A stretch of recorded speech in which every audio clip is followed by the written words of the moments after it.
मुकद्दस में से मुकद्दस पौलुस रसूल का ख़त रोमियो की कलीसिया के नाम, पहला बाब 18वीं आयत से 25वें आयत तक मैं पढ़ूँगा। क्योंकि खुदा का गज़ब उन आदमियों की तमाम बेदीनी और नाराज़गी पर आसमान से ज़ाहिर होता है, जो हक़ को नाराज़गी से दबाए रखते हैं। क्योंकि जो कुछ खुदा की निस्बत मालूम हो सकता है वो उनके बातन में ज़ाहिर है, इसलिए कि खुदा ने उसको उन पर ज़ाहिर कर दिया। क्योंकि उसकी अनदेखी सिफ़तें यानी उसकी अज़ली कुदरत और अलहियत दुनिया की पैदाइश के वक़्त से बनाई हुई चीज़ों के ज़रिए से मालूम होकर साफ नज़र आती है, यहाँ तक कि उनको कुछ उज़र बाकी नहीं। इसलिए कि अगरचे उन्होंने खुदा को जान तो लिया, मगर उसकी खुदाई के लायक उसकी तमजीद और शुक्रगुजारी ना की, बल्कि बातिल ख्यालात में पड़ गए और उनके बेसमझ दिलों पर अंधेरा छा गया। वो अपने आप को दाना जताकर बेवकूफ़ बन गए। वो गैर फ़ानी खुदा के जलाल को फ़ानी इंसान और परिंदों और चपायों और कीड़े मकोड़ों की सूरत में बदल डाला। इस वास्ते खुदा ने उनके दिलों की ख्वाहिशों के मुताबिक उन्हें नापाकी में छोड़ दिया कि उनके बदन आपस में बेहुरमत किए जाएं, इसलिए कि उन्होंने खुदा की सच्चाई को बदल कर झूठ बना डाला और मखलूक़ात की ज़्यादा परस्तिश और इबादत की बनिस्बत उस खालिक को जो अबद तक महमूद है। आमीन। खुदा के पाक कलाम के पढ़े और सुने जाने पर खुदा की बरकत हो। तशरीफ़ रखें। खुदावंद यीशु मसीह के बाबरकत नाम में तमाम सुनने वालों की सलामती हो। खुदा का शुक्र करते हैं जिसने ये आज हमें मौका दिया ताकि हम खुदा के ज़िंदगी बख्श कलाम को सीख सकें। जैसा कि आप जानते हैं कि इन दिनों में हम रोमियो के ख़त का मुतालिया कर रहे हैं और पिछले दिनों हमने रोमियो के ख़त की पहले बाब की पहली आयत से 17वीं आयत तक सीखा। आज हम रोमियो के ख़त के पहले बाब की 18वीं आयत से 25वीं आयत तक खुदा के पाक कलाम में से सीखेंगे। एक सवाल है मेरा आपसे कि रोमियो के ख़त का जब से हमने मुतालिया शुरू किया है, कोई बता सकता है कि आज रोमियो के ख़त में से कितना पैगाम है? पहला है, दूसरा है, तीसरा है? तीसरा कौन कौन कहता है कि तीसरा? जो जो तीसरा कहता है वो अपना हाथ खड़ा करे। ठीक है, तीसरा ही है। आज इसका जो अनुमान होगा वो है इंसानी नाराज़गी पर खुदा का गज़ब। आज का मजमून क्या है? इंसानी नाराज़गी पर खुदा का गज़ब या कहर या गुस्सा, आप इसको कह सकते हैं। पहली आयत में लिखा है कि खुदा का गज़ब, क्योंकि खुदा का गज़ब उन आदमियों की तमाम बेदीनी और नाराज़गी पर आसमान से ज़ाहिर होता है, जो हक़ को नाराज़गी से दबाए रखते हैं। सवाल यह है कि खुदा का गज़ब क्या है? हम बाइबल मुकद्दस में पढ़ते हैं कि खुदा रहीम खुदा है। हम बाइबल में ये भी पढ़ते हैं कि खुदा प्यार करने वाला खुदा है। हम बाइबल में ये भी पढ़ते हैं कि खुदा मोहब्बत भरा खुदा है। बाइबल में ये भी पढ़ते हैं कि उसकी मोहब्बत लाजवाल है, उसकी शफ़क़त अबद तक कायम है। फिर यहाँ पर गज़ब की बात क्यों आ जाती है? लिखा हुआ है कि क्योंकि खुदा का गज़ब उन आदमियों की तमाम बेदीनी और नाराज़गी पर आसमान से ज़ाहिर होता है। और उसके बाद अगर हम रोमियो के ख़त के दूसरे बाब को भी पढ़ें तो यहाँ पर भी 5वीं आयत में पढ़ूँगा, लिखा है बल्कि तू अपनी शक्ति और गैर ताइब दिल के मुताबिक उस कहर के दिन के लिए अपने वास्ते गज़ब कमा रहा है जिसमें खुदा की सच्ची अदालत जाहिर होगी और हर एक को उसके कामों के माफिक बदला देगी। खुदा का गज़ब तब इंसान पर नाज़िल होता है जब इंसान की नाराज़गी बढ़ चुकी होती है। खुदा का गज़ब तब नाज़िल होता है जब इंसान बेरा रवि का शिकार हो जाता है। अगर हम यिर्मयाह नबी के सहीफ़ा को पढ़ें तो यिर्मयाह नबी का सहीफ़ा उसका 14वां बाब उसकी 10वीं आयत में इस तरह लिखा गया है। खुदा यिर्मयाह नबी की बात फरमाता है कि तू इन लोगों के लिए दुआए खैर न कर, क्योंकि जब ये रोज़ा रखेंगे और जब ये आहो नाला करेंगे तो मैं इनकी ना सुनूंगा, क्योंकि उन्होंने अपने आप को, अपने पाँव को नहीं रोका और वो गुमराही को दोस्त बनाए रखते हैं। वो लोग जो गुनाह पर पक्के हो जाते हैं, वो लोग जो बदी में माहिर हो जाते हैं, वो लोग जो गुनाह कर करके गुनाह में पक्के हो चुके होते हैं, उन पर खुदा का गज़ब जाहिर होता है। आप अगर पैदाइश की किताब को पढ़ें तो पैदाइश की किताब के 6ठे बाब में जब हम नूह का वाक़या पढ़ते हैं तो नूह के वाक़या में इस तरह बयान किया गया है कि खुदा ने आसमान से ज़मीन पर नज़र की और देखा कि ज़मीन पर लोगों की बदी आसमान तक पहुंची, और खुदा ने कहा कि मैं इंसान को बनाने से मालूल हुआ और खुदा ने अपने दिल में गम किया। और किताब मुक़द्दस में लिखा है खुदा ने कहा कि इंसान के दिल के तसव्वुरात और ख्याल लड़कपन ही से बुरे हैं, इसलिए खुदा ने नूह के दौर में तूफान को भेजा और लोगों को बर्बाद कर दिया। सिर्फ मर्द खुदा नूह और उसका ख़ानदान बचा। क्यों खुदा का गज़ब उन पर बढ़ा? इसलिए कि उन्होंने तौबा ना की। जब इंसान तौबा नहीं करता तब इंसान पर खुदा का गज़ब भड़कता है। जब इंसान गुनाह करता रहता है तब इंसान पर खुदा का गज़ब भड़क उठता है। अब गज़ब क्या है? गज़ब की तारीफ इस तरह है कि खुदाए रास्त का अपनी मखलूक यानी इंसान पर जायज़ और काबू के अंदर और हैबतनाक गुस्सा और पुरशिद्दत अमल गज़ब कहलाता है। वो अमल जो खुदा इंसान की नाराज़गी के ख़िलाफ़ करता है उसको खुदा का गज़ब कहते हैं। इसलिए किताब मुक़द्दस में लिखा है क्योंकि खुदा का गज़ब उन आदमी की तमाम बेदीनी, अब यहाँ पर एक लफ्ज़ बेदीनी आता है और दूसरे नंबर पर आता है नाराज़गी। लिखा है खुदा का गज़ब उन आदमियों की तमाम बेदीनी और नाराज़गी पर आसमान से जाहिर होता है। एक होती दीनदारी और एक होती है बेदीनी। दुनिया में आपको 3 किस्म के लोग मिलेंगे।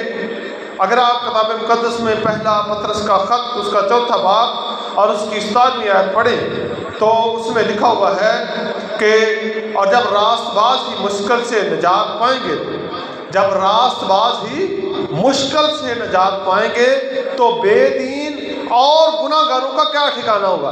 तो यहाँ पर 3 किस्म के लोग हैं, रास्तबाज, बेदीन और गुनाहगार।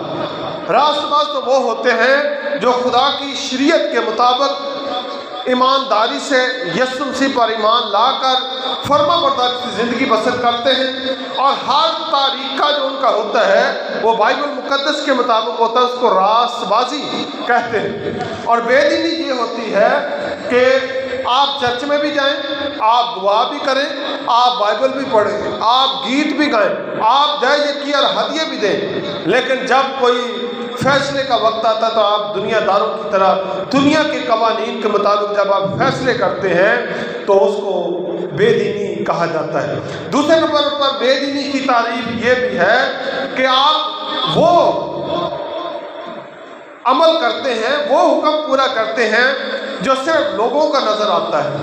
आप सिर्फ वो अमल करते हैं जिनको सिर्फ लोग देख सकते हैं। सिर्फ आप उतना खुदा का हुक्म मानते, ये भी बेदीनी के ज़ुमरे में आता है। तीसरे नंबर पर बेदीनी की तारीफ ये होती है कि आप दिखाते कुछ और हैं और करते कुछ और हैं, ये बेदीनी की तारीफ है। और खुदा ऐसे लोगों के खिलाफ सख्त एक्शन लेता। अगर आप मेरे साथ किताब मुकद्दस में से मत्ती की इंजील निकालें और उसका 23वां बाब, किताब मुकद्दस में से मत्ती की इंजील और उसका 23वां बाब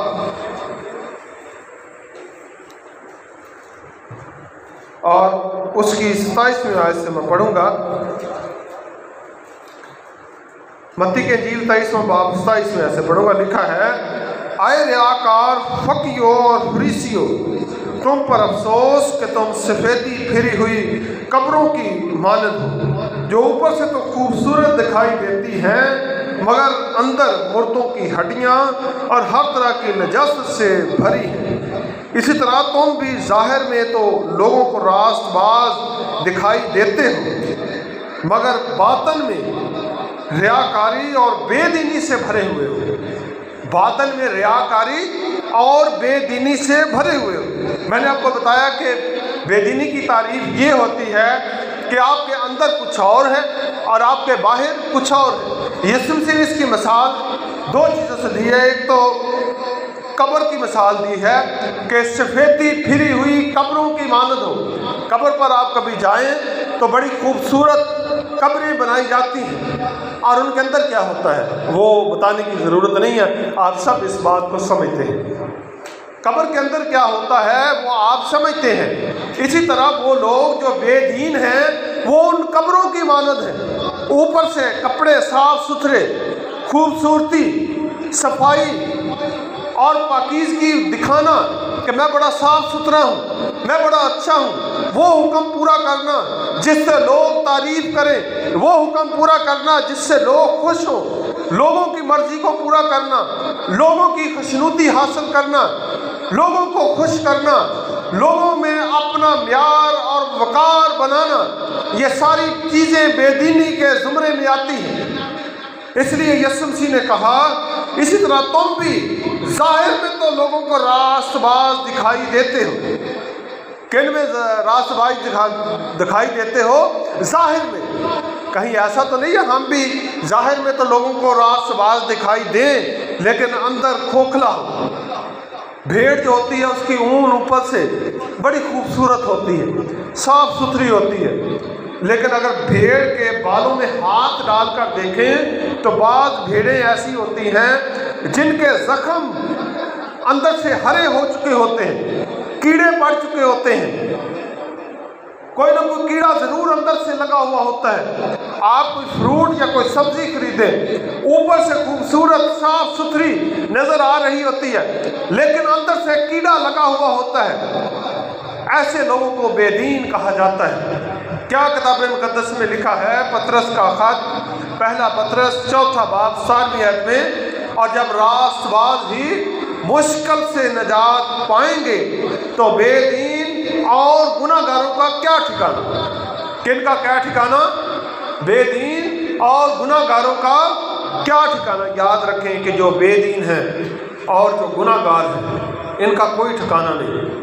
इसलिए बेदीनी से बचें, दोगलेपन से बचें। लोग हमेशा दोगली पुलिसी खेलते हैं। इलेक्शन होते हैं, सबको राज़ी करते हैं, ਤੁਹਾਨੂੰ भी वोट देवांगे, ਤੁਹਾਨੂੰ भी देवांगे, लेकिन एंड पर पता नहीं किधर वोट जाना है। ईमानदार आदमी, खुदा परस्त आदमी दोगली पुलिसी नहीं खेलता। जो कुछ उसके दिल में होता वही ज़बान पर होता है। किताब मुकद्दस बताती है क्योंकि खुदा का गज़ब उन आदमियों की तमाम बेदीनी और नाराज़गी पर आसमान से ज़ाहिर होता है जो हक़ को नाराज़गी से दबाए रखते हैं। हमें पता है कि ये बात सच है, लेकिन जिसके बारे में सच्ची बात हमने कही है उसके साथ हमारा करीबी ताल्लुक़ है। या तो वो हमारा दोस्त है, या वो हमारी सहेली है, या वो हमारा रिश्तेदार है, या हमारे रिश्तेदारों में से कोई है, तो हम हक यानी सच अगर उसके खिलाफ जाता है तो ऐसे सच को बोलने से हम ग्रेज करते हैं। हम हक को कैसे दबा लेते हैं? नाराज़गी से दबा देते हैं।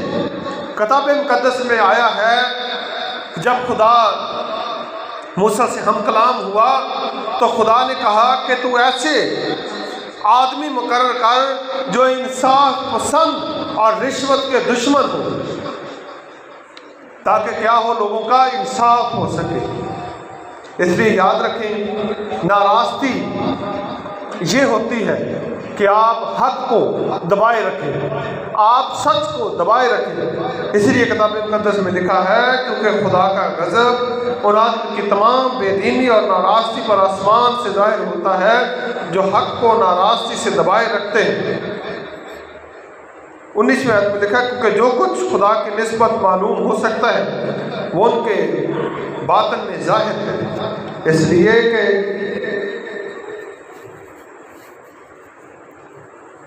खुदा ने उसको उन पर जाहिर कर दिया है। अब याद रखने की ज़रूरत है कि हर शख्स खुदा के बारे में अगर ज़्यादा नहीं तो थोड़ा ज़रूर जानता है।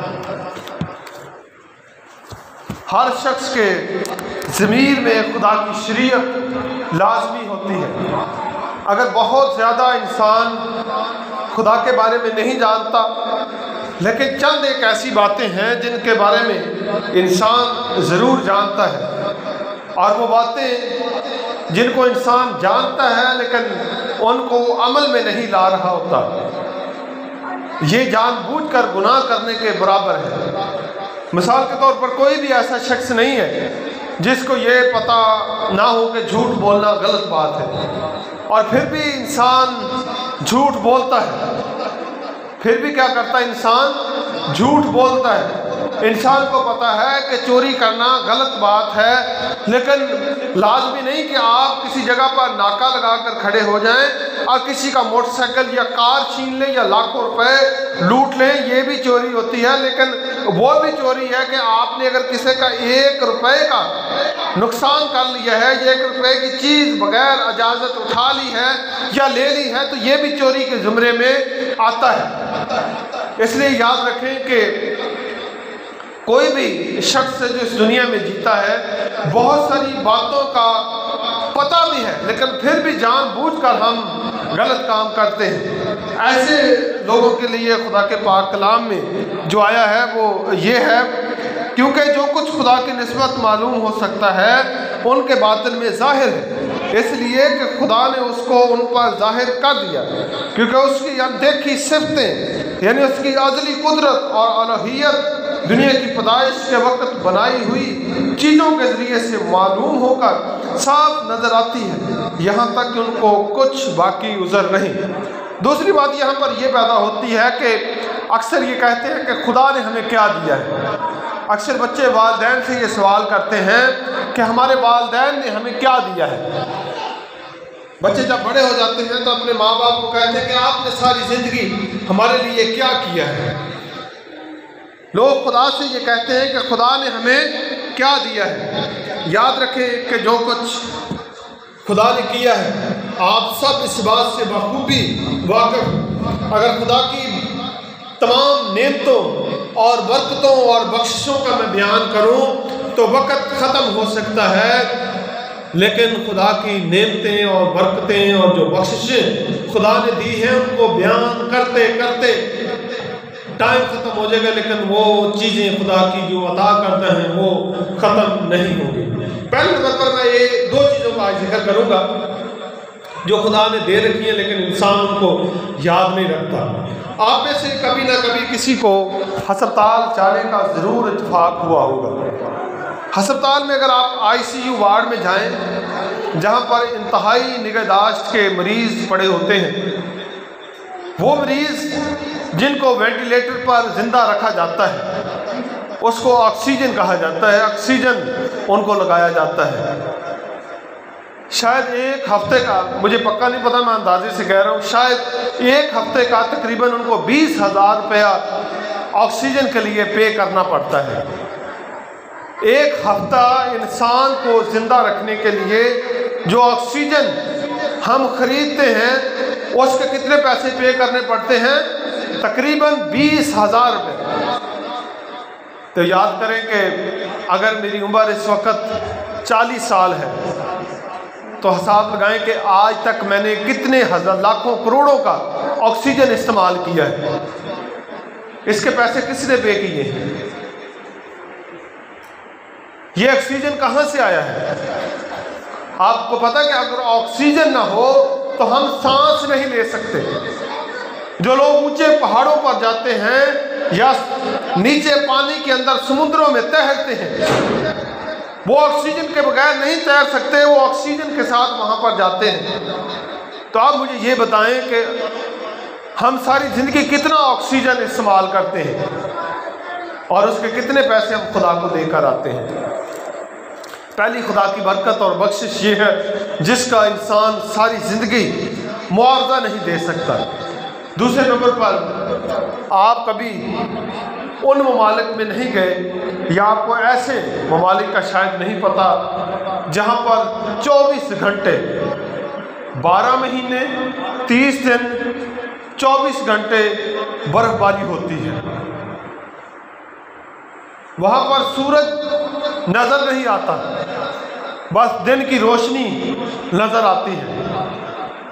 उनकी गाड़ियों के ऊपर भी बर्फ जमी रहती, यहाँ तक कि वो अपनी गाड़ियों को स्टार्ट रखते हैं, बंद नहीं करते।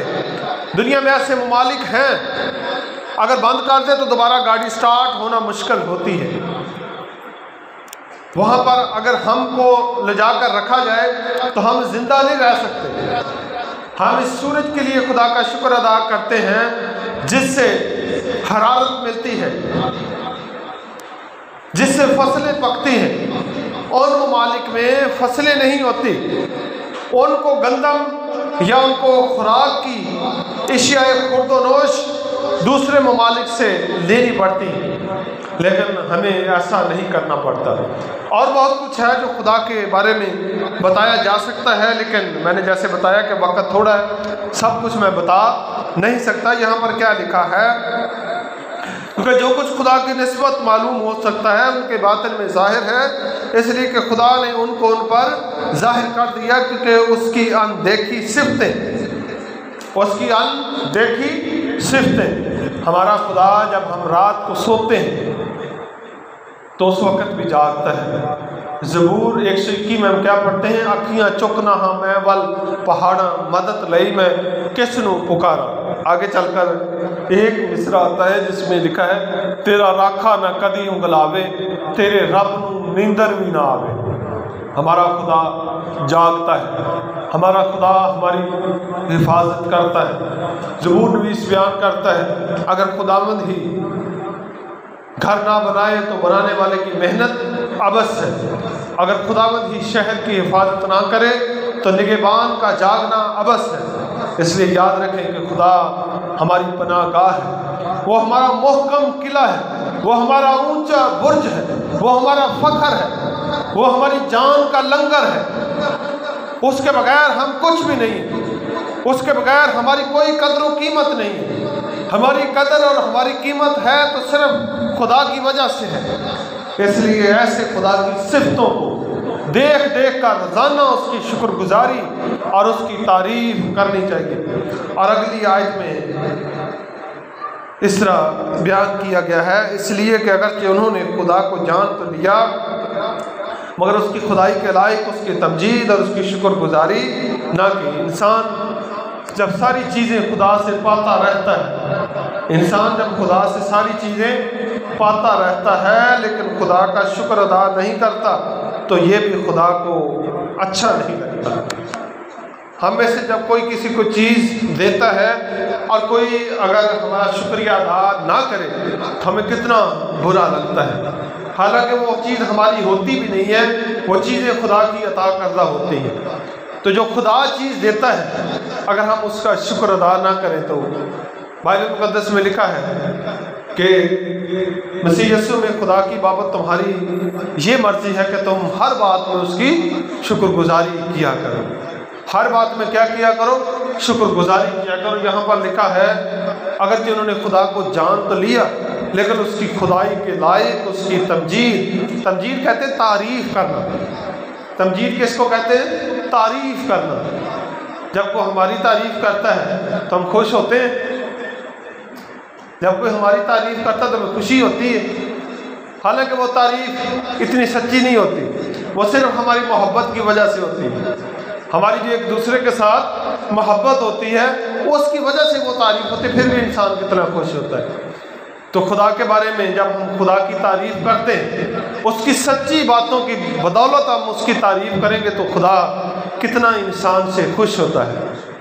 खुदा की मर्जी क्या बाइबल में बताई गई है, लिखा है कि मसीह यस्सु में खुदा की यही मर्जी है कि तुम हर बात में उसकी शुक्रगुजारी किया करो। इसलिए आपको मैंने पहले भी कई दफ़ा इस पर मैसेज दिया कि आप सुबह से लेकर शाम तक कभी नोट करके देखें। खुदा ने बहुत कुछ हमें दे रखा है जिसके बारे में अगर हम लिखना चाहें तो हम लिख नहीं सकते, बयान करना चाहें तो बयान नहीं कर सकते। हमारी ज़बान जो है खुदा की अता करदा सलाहियतों, नेमतों, बरकतों और बख्शिशों के बारे में पूरे तौर पर वजाहत नहीं कर सकती। इसलिए जो कुछ हमें नज़र आ रहा होता है, जिस चीज़ का हमें पता होता है, उसकी ज़रूर खुदा की शुक्रगुजारी किया करेंगे। उसके बाद आगे लिखा हुआ है, वो अपने आप को दाना जताकर बेवकूफ़ बन गए और गैर फ़ानी खुदा के जलाल को फ़ानी इंसानों और परिंदों और चपायों और कीड़ों मकोड़ों की सूरत में बदल डाला। पहले नंबर पर वो क्या बन गए, दाना जताकर क्या बन गए, दाना जताकर क्या बन गए, ऊंची आवाज़ से रखें, वो दाना जताकर क्या बन गए, बेवकूफ़ बन गए। बाइबल मुकद्दस में लिखा, क्या तू उसको देखता है जो अपनी ही नज़र में दाना है, उसके मुकाबला में अहमक से ज़्यादा उम्मीद है। यानी वो शख्स जो अपने आप को दाना समझता है, वो शख्स जो अपने आप को दाना समझता है, उसकी निस्बत वो शख्स जो है जो अहमक है वो बच सकता है, लेकिन जो दाना है वो बच नहीं सकता। इसका ये नहीं मतलब कि वो दाना है और नहीं बच सकता, जो दाना समझता है अपने आप को।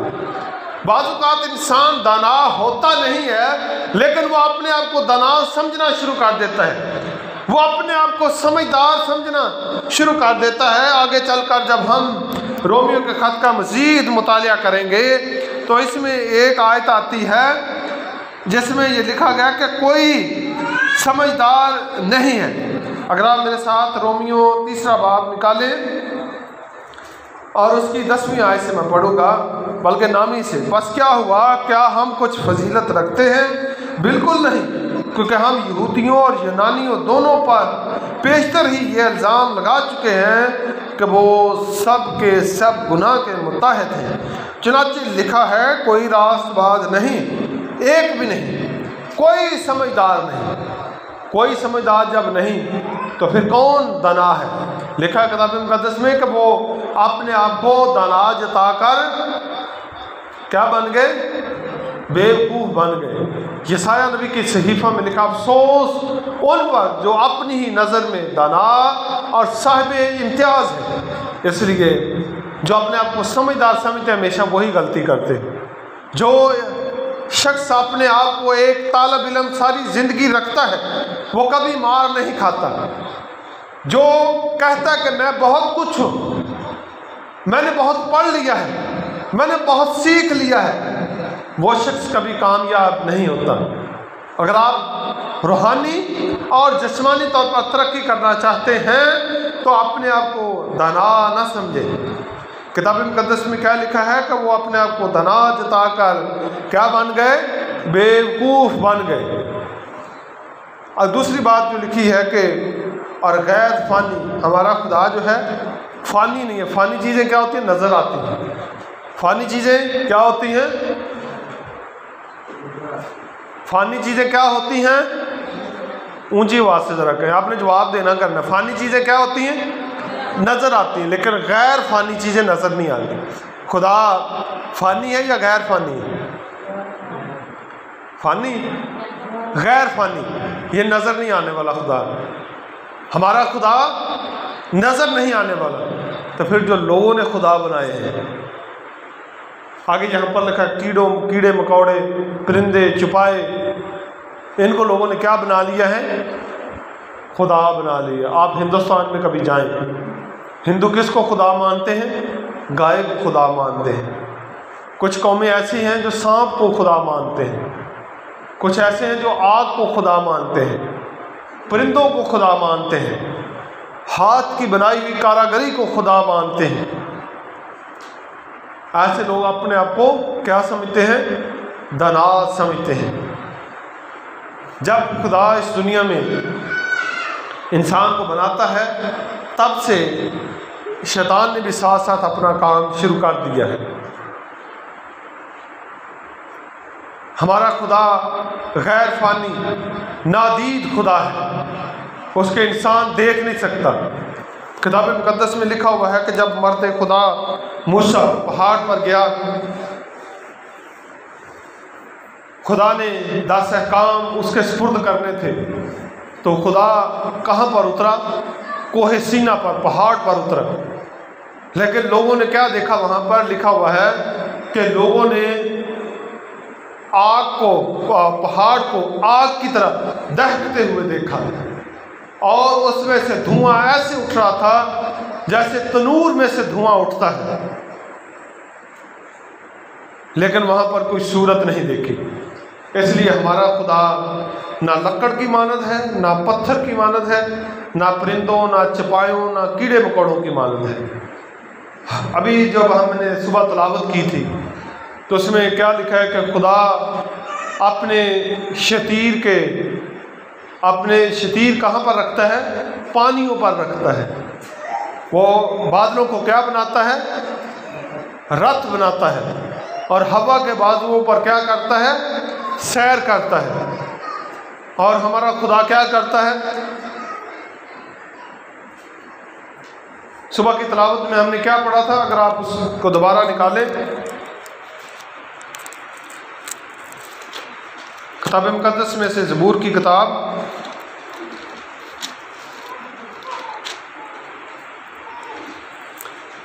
104 ज़बूर पहली आयत से मैं पढ़ूंगा। ऐ मेरी जान तो खुदावंद को मुबारक कह।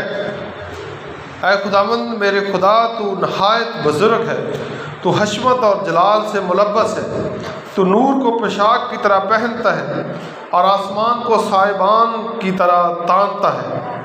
तो अपने बालाखानों के शतीर पानी पर टिकाता है।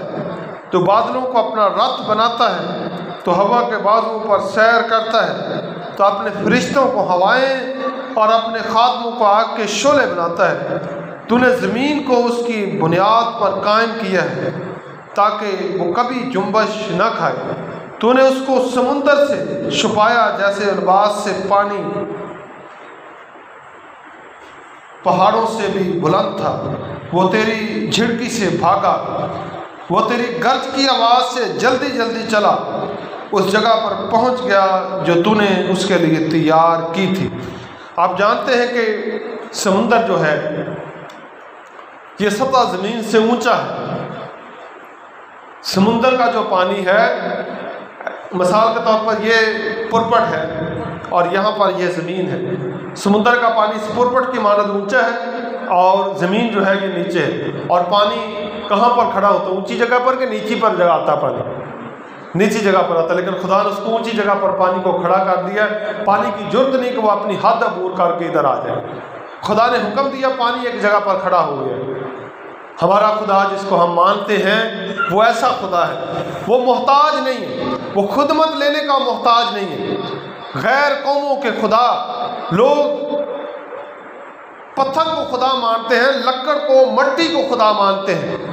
हमारा खुदा ऐसा खुदा नहीं। हमारा खुदा जिंदा खुदा है। हम जिस खुदा को मानते हैं वो गुस्ल का मोहताज नहीं, वो हिफाजत का मोहताज नहीं, बल्कि हम उसके मोहताज हैं। वो हमारी ज़रूरतें पूरी करता है, वो हमारा मुहाफिज है। किताब मुकद्दस में लिखा हुआ है कि वो हमारा मोहकम किला है। किला वो होता है जहाँ पर इंसान जाकर पनाह लेता है। वो हमारा ऊंचा बुर्ज है। किताब मुकद्दस में लिखा है कि तेरी बाबत लिखा है कि खुदा फरिश्तों को हुक्म देगा कि वो तुझे हाथों पर उठा ले, ताकि ऐसा ना हो कि तेरे पाँव को पत्थर से ठेस लगे। हमारा खुदा हमारे ठेस लगने की भी हिफाजत करता है ताकि हमें ठेस न लगे। लोगों के खुदा जिनको लोग मानते हैं वो अपने खुदा की खुद हिफाजत करते हैं, लेकिन हमारा खुदा हमारी हिफाजत करता है। इसलिए ऐसे खुदा की तारीफ, ऐसे खुदा की तमजीद और ऐसे खुदा की शुक्रगुजारी करनी चाहिए। मैं दोबारा इस आयत को पढ़ूंगा। लिखा है, वो अपने आप को दना जताकर बेवकूफ़ बन गए और गैर फानी खुदा के जलाल को इंसान और परिंदों और चपाइयों और कीड़े मकोड़ों की सूरत में बदल डाला। अब खुदा इसके नतीजे में क्या करता है? आप जानते हैं कि लोग कब्रों पर जाते हैं, लोग चढ़ावे चढ़ाते हैं। लोग क्या करते हैं? चढ़ावे चढ़ाते हैं। हमारा यीशु कहाँ पर, कब्र में या बाहर है? हाँ, हमारा यीशु कहाँ पर है? कब्र में है या बाहर है? कुछ शक वाली गल है जी। हमारा यीशु कब्र में है या बाहर है? हमारा यीशु जिंदा राज भी यरूशलेम में, उसकी कब्र खाली है। इसलिए अगर हम में से कोई कब्रों पर जाता, आपको पता है कि जब मुहर्रम के दिन आते हैं तो हमारे क्रिश्चियन बहुत सारे कब्रों पर जाते हैं। किस किस को पता है कि जाते हैं? मैंने तो चंगी तरह रज के पता है कि बहुत सारे लोग जाते हैं। क्यों जाते हैं? गैर कौमों के असरात हमारे ऊपर मुरतब हो रहे हैं। यीशु ने क्या कहा था कि तुम दुनिया का क्या हो? नूर हो। नूर का क्या काम होता है? नूर का क्या काम होता है? रोशनी देना, के अंधेरा करना काम होता है। फिर लिखा है कि तुम जमीन का नमक हो, और अगर नमक का मज़ा जाता रहे तो फिर क्या होगा? उसके साथ क्या सलूक किया जाएगा? बाहर फेंका जाएगा और आदमी के पाँव के नीचे रौंदा जाएगा। तो जब हम कब्रों पर जाते हैं तो ये किसकी पहचान है? नमक का मज़ा ख़त्म हो गया अगर हम कब्रों पर जाते हैं। अगर हम तवीज़ धागे लेते हैं, अगर हम खुदा के अलावा किसी और को मानते हैं, हमारा खुदा, बाइबल का खुदा, जिस खुदा को हम मानते हैं, वो मोहताज नहीं है। वो मोहताज नहीं है, वो कब्रों में नहीं है, वो आसमानों पर है।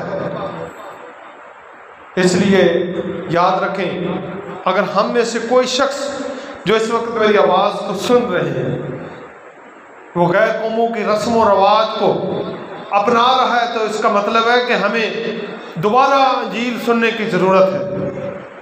किताब मुक़द्दस में क्या लिखा है कि रास्तबाज किससे जीता रहेगा? रास्तबाज किससे जीता रहेगा? ऊंची आवाज़ से कह दो, रास्तबाज किससे जीता रहेगा? ईमान से जीता रहेगा। तो ईमान ये है कि हम कब्रों पर जाएं, ईमान ये है कि हम चढ़ावे चढ़ाएं। आपको पता कि ये जो देग लोग अक्सर देते हैं, मैं सच्ची तालीम आज बताने लगा हूँ, जो लोग देग देते हैं ये गैर कौमों की रस्में थी।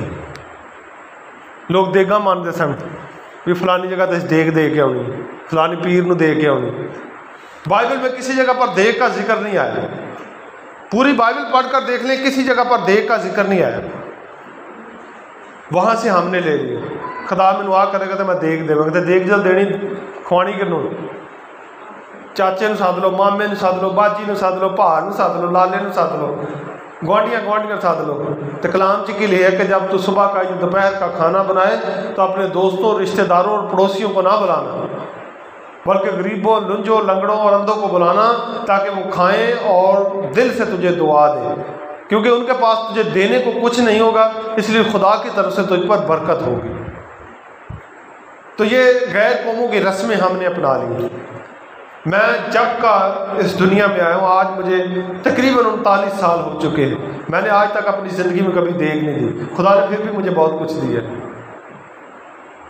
मैंने कभी देग नहीं दी। लेकिन एक बात ज़रूर याद रखें कि जो खुदा का हुक्म है वो ज़रूर मानना है। खुदा का हुक्म है कि अपनी कमाई का 10वां हिस्सा खुदा के हजूर ज़रूर लेकर आना है। ये खुदा ने ज़रूर कहा, जो खुदा ने कहा है वो नहीं हमने मानना, लेकिन जो खुदा ने नहीं कहा वो हमने मानना है। इसलिए किताब मुकद्दस में लिखा गया है कि लोगों ने क्या कर दिया कि खुदा के जलाल को बदल डाला है। अंजील ये है कि आप बाइबल मुकद्दस के मुताबिक अपनी ज़िंदगी बसर करें। मैं 24वीं आयत पढ़ूँगा, इस लिखा है, इस वास्ते खुदा ने उनके दिलों की ख्वाहिश के मुताबिक उन्हें नापाकी में छोड़ दिया है। खुदा ने उनकी ख्वाहिश के मुताबिक क्या कर दिया, उनको नापाकी में छोड़ दिया। ये एक भेद की बात आज मैं आपसे करने लगा, आप मेरे साथ निकालें ज़बूर की किताब, ज़बूर नंबर 27 निकालें।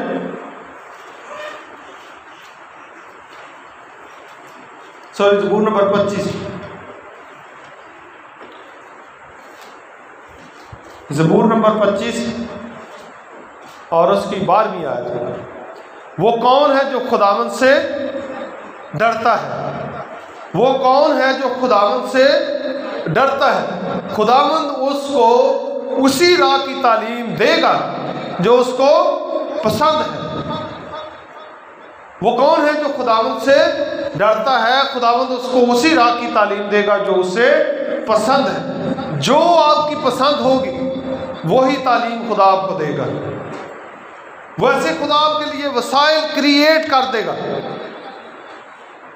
इसलिए यहाँ पर क्या लिखा है कि खुदा ने उनके दिलों की ख्वाहिशों के मुताबिक उनको कहाँ पर छोड़ दिया? नापाकी में छोड़ दिया। ये बड़ी खतरनाक बात है। मुबारक वो शख्स है जिसको कोई ना कोई पूछता है। हमारे वालिदैन जब इस जहाने फानी से रुखसत हो जाते हैं, हम सबसे पहली बात जो याद करते हैं वो ये याद करते हैं कि मेरा बाप जब होता था तो मुझे पूछता था कि बेटा अभी तक आप घर नहीं आए, अब मुझे कोई पूछने वाला नहीं है। तो ये सोचे जिनको खुदा छोड़ देता है। लिखा है कि खुदा ने उनके दिलों की ख्वाहिश के मुताबिक उनको कहाँ पर छोड़ दिया? नापाकी में छोड़ दिया। क्या खुदा नापाकी को पसंद करता है? अहबार की किताब में लिखा है, पतरस के खत में लिखा है कि तुम ऐसे ही पाक बनो जैसे तुम्हारा खुदा पाक है। तुम अपने सारे चाल चलन में ऐसे पाक बनो जैसे तुम्हारा बुलाने वाला पाक है। लिखा है कि खुदा ने उनको उनके दिलों की ख्वाहिशों के मुताबिक नापाकी में छोड़ दिया। नापाकी क्या है? जैसे पिछली चीज़ें हमने सीखी हैं, कीड़े मकोड़ों को, पत्थर को, लकड़ी को खुदा मानना, कब्रों पर जाना, चढ़ावे चढ़ाना, खुदा के अलावा किसी और को मानना, खुदा के अलावा किसी और की ताजीम करना, रियाकारी, बेदीनी, नाराज़गी से भरे रहना, ये नापाकी है। मैं एक छोटी सी मिसाल आपको दूंगा। मेरा उस्ताद आली जनाब प्रोफेसर जॉन विलियम साहब बताते हैं कि एक बच्चा था, वो उसके वालिदैन ने उनको साफ़ सुथरे कपड़े पहनाए, नहलाया, पाउडर लगाया, खुशबू वगैरह लगाई कि बच्चा आराम कर ले। लेकिन बच्चा उठा, सामने गया, एक बेल थी, कद्दू नहीं होते बड़े बड़े, जो कद्दुओं वाली बेल थी, पानी लगा हुआ था फसल में, चीकड़ था, कीचड़ बना हुआ था। वो गया, कद्दू को उठाने की कोशिश कर रहा था, लेकिन वो उठा नहीं पा रहा था। वो बार बार उसको तोड़ने की कोशिश कर रहा था, टूटता भी नहीं था। कपड़े ख़राब हो गए, हाथ ख़राब हो गए, मुंह ख़राब हो गया, सर मट्टी से ख़राब हो गया। बाप जाता, उसको पकड़ कर लेकर आता, और फिर वो भागकर उस कद्दू के पास चला जाता। बाप उसको पकड़कर लेकर आता, भी आ जाओ, उसको नहलाते धुलाते, कपड़े साफ न, तो फिर वो जाता और उसमें गंदा हो जाता। आखिर बाप ने उसको छोड़ दिया, भी चल पुत्र तू अपना रांझा राजी कर ले। तो क्या मुझे ये बताएं, क्या बाप की मर्जी थी कि वो उसमें रहे, उस गर्द मिट्टी में रहे? मर्जी थी बाप की? ऊंची आवाज़ से ज़रा बताएं। नहीं ना, मर्जी थी। आखिर बाप ने छोड़ दिया और बाप घर आ गया। जब खेल खेल के उसके साथ थक गया तो सो गया। सोया रहा, फिर वालिदैन ने उसको पकड़ा, नहलाया, कपड़े बदले और फिर वो उसको घर लेकर आए। इसी तरह इंसान गुनाह में लज्जत महसूस करता है। जैसे बच्चा उस गंद में और मिट्टी में क्या कर रहा था, लज्जत महसूस कर रहा था। आज छोटे बच्चे जो वालिदैन वो अच्छी तरह समझते हैं कि जिस काम से बच्चों को रोकते हैं ना, बच्चे जानबूझकर वो काम करते हैं। वालिदैन उनको रोकते रहते हैं, बच्चे करते रहते हैं, वालिदैन रोकते रहते हैं, बच्चे करते रहते हैं। तो क्या ये वालिदैन की खुशी है? कभी कभी वालिदैन कहते 4 दफ़ा हो, जो दिल कर दे कर ला। तो ये क्या वालिदैन की खुशी है ये?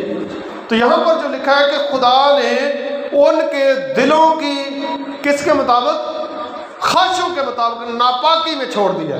जो लोग कहते हैं कि जी मैं तो इतना अरसा हो गया कर रहा हूँ, मुझे तो कुछ होता ही नहीं, तो ये आज याद रख लें कि खुदा ने उनको क्या कर दिया है, छोड़ दिया है। खुदा ने उनके दिलों की ख्वाहिशों के मुताबिक उनको छोड़ दिया ताकि उनके बदन आपस में बेहुरमत किए जाए।